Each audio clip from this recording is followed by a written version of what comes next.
Welcome to our EPP Group TV program and podcast show organized by the EPP Group Press Service, covering work of the Special Committee on European Democracy Shield. Our members started their work in this special committee this year, and we would like to talk. Over the past 10 years, global information ecosystem have been geostrategic battleground, and the EPP Group has repeatedly seen foreign states trying to influence democratic processes in the EU and individual EU countries. We're asking for some answers. How to oppose authoritarian state actors who are using techniques to manipulate public opinion and creating divisions and tensions to undermine our democratic societies. How to assess the existing and planned EU legislation and measures in the light of potential malicious interference in democratic processes. What are the solutions to strengthen EU resilience to hybrid threats and attacks?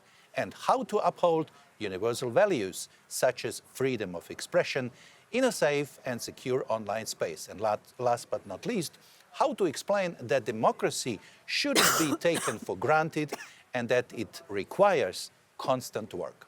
These are questions today, and we are looking for some answers with our guests, members of the European Parliament, all working in the Special Committee in the European Democracy Shield.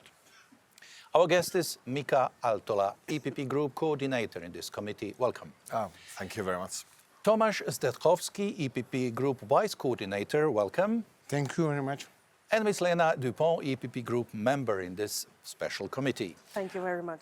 Our European democracies are under attack, and the EPP Group is committed in this social committee on the European Democracy Shield to respond to new geopolitical challenges and the expectations of many European citizens. These are some titles and headlines in our recent documents on this issue.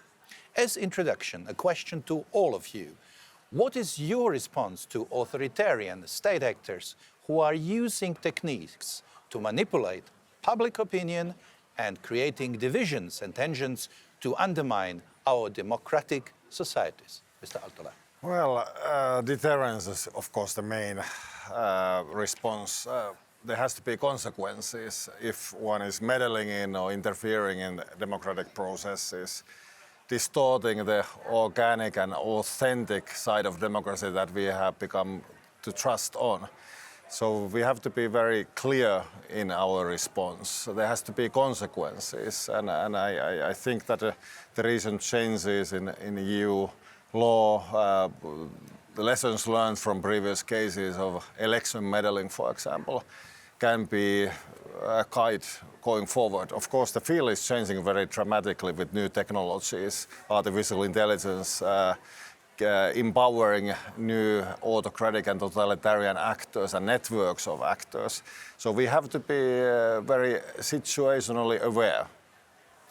Mrs. Dupont, what is your response to these attacks and threats? Well, I would pick up the word of awareness here as well, because of course we need to have a response in law, a political response, but we also need to make our society resilient towards those threats, be it information manipulation, be it disinformation, be it electoral interference, so that they are aware of the strategies, that they are aware of the instruments being used, that they are aware of what they can actually do on their own to counter these narratives, and be aware of how important but also how sensitive our democracies actually are.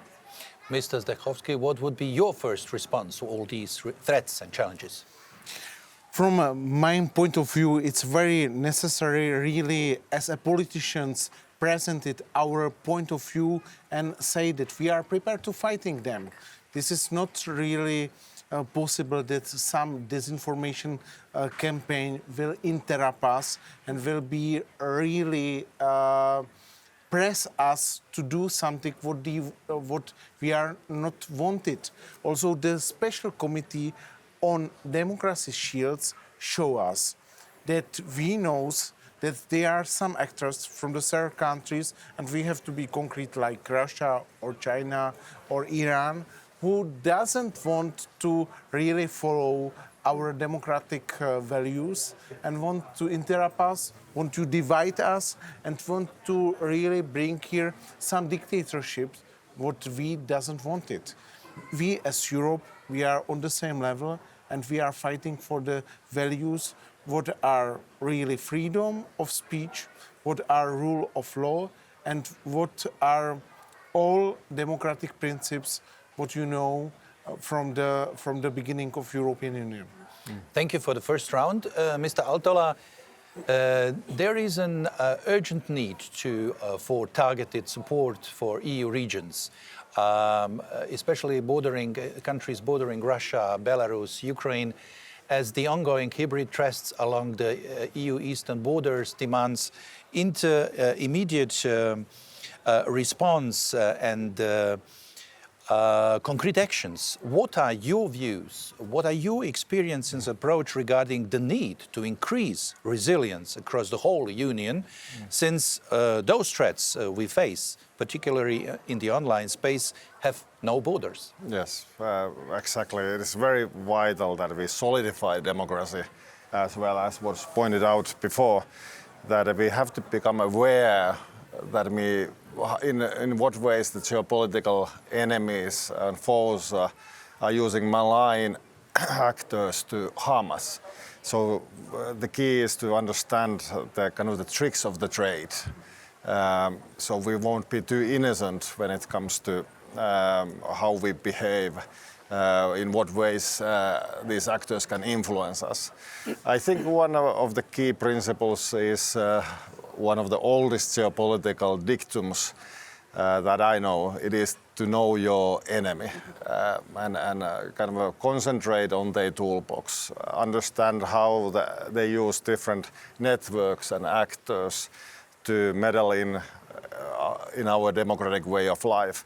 So it is important to reveal these tricks and then also have countermeasures to preempt what they are doing. For example, when they are using the election meddling tricks, they are sometimes using intelligence operators, they are using money laundering. So if you are following the money, you can find the actors and also increase the deterrence against them. So we know the actors, we know how they are doing these things, how they are using technologies. So we are much more ready to go after them with this knowledge.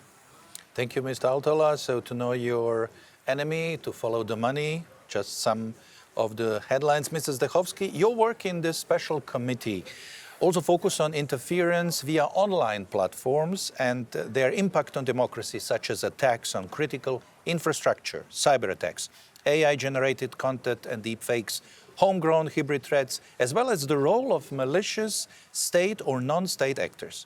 What does Europe need to detect and respond to all these threats in a proper and sufficient manner? And what will be the purpose and your goal of your work in this special committee on the European Democracy Shield? Our goal as EPP is really to name the threats and to describe the threats and shows that we are really prepared to respond. It's many times intelligent operation. Intelligence operations are the gray zone what nobody wants to touch. Also, it's military operation. And you can imagine that against military operation, you cannot use the normal tactic or normal response. What you know in democratic world, that you have it here, some justice system, what is function for criminal law, but what doesn't function for some military operation. And I think that our goal is description and really very strong message to member states: take any action, because the member states are responsible in this case. Take the action and stop there. There are operations with money laundering of Russian intelligence, GRU. There are many of the things of the Russia or pro-Russia propaganda, what is saying that some members of European Parliament or members of European commissions are corrupted. And we have really to respond very clear that it was the fake news, because sometimes the lies goes twice around the world before we will present the truth. And I think that it's now the time, especially in this time of 21st century, that we have to be prepared for this lies what Russia or Chinese propaganda is using against us. Mrs. Zdechowski, thank you very much for these clear words and very good explanations. Madame Dupont, the EPP group will assess the existing and planned EU legislation and measures in light of potential malicious interference in democratic processes. In which direction will the EPP proposal go to reach concrete solutions to strengthen the EU's resilience to hybrid threats and attacks? What can the EU citizens expect from the EPP group in this newly special Committee on European Democracy Shield? And what would be a good result for our citizens? Well, a good result for our citizens would, of course, be the safety and the security of the citizens, but of course as well of the European Union as such. And if I may pick up one of the things that you just mentioned, of course member states need to take their own national security very seriously. But at the same time, we can also see what we can actually achieve at European level in a better coordinated way, also probably in a more streamlined way, because we're in it together in any case. Meaning the citizens, the member states, the European Union, each and every actor we have here at European level should and need to sign up to the same understanding of we need to provide security to our citizens. Under this umbrella, we will of course have a look at the existing tools that we already have, like the hybrid toolbox, like the cyber diplomacy, like the protection of electoral processes that we already have. But I think it's safe to say that we need to have a critical assessment of the tools at hand, because they might not be enough for the current phase of, instability and the current phase of tense security situation that we are in. And this is what we as EPP will be delivering in the end, concrete proposals so that the safety and the security of our citizens is guaranteed as much as we can.